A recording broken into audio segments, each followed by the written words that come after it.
ఈ తెలంగాణ అభివృద్ధిలో మీ అందరి సహకారం అవసరం ఉన్నది. ఎవరికి చేతనైనంత వాళ్ళు చేయగలిగిందంతా చేస్తే రాబోయే రోజుల్లో దేశమే కాదు ప్రపంచంతోనే మనం పోటీ పడవచ్చు. చాలా మంది నాతో అంటుంటారు అమరావతితో మనం పోటీ పడాలి. అమరావతి, బెంగళూరు, ముంబై, ఢిల్లీ, చెన్నై మన పోటీ కాదు. మన పోటీ న్యూయార్క్ కావచ్చు, టోక్యో కావచ్చు, లండన్ కావచ్చు, ఇట్లాంటి నగరాలతో పోటీ పడాలి. టోక్యో చూసి నేర్చుకోవడానికి మనకంటే గొప్పగా వాళ్ళు ఏం నిర్వహిస్తుందో అవగాహన కల్పించుకోవడానికి పర్యటన. మీ అందరూ కూడా మీకున్న అవగాహనని, మీకున్న ఆలోచనలని రాష్ట్ర ప్రభుత్వంతో పంచుకోండి. ఎప్పుడైనా ఎన్నాళ్ళైనా మన సొంత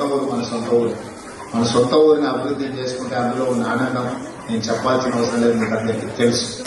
అందుకే ఈరోజు ఇక్కడ ఎంతమంది మీరు వస్తారని మన వాళ్ళు ఉన్నారంటే తప్పకుండా కలవాలి.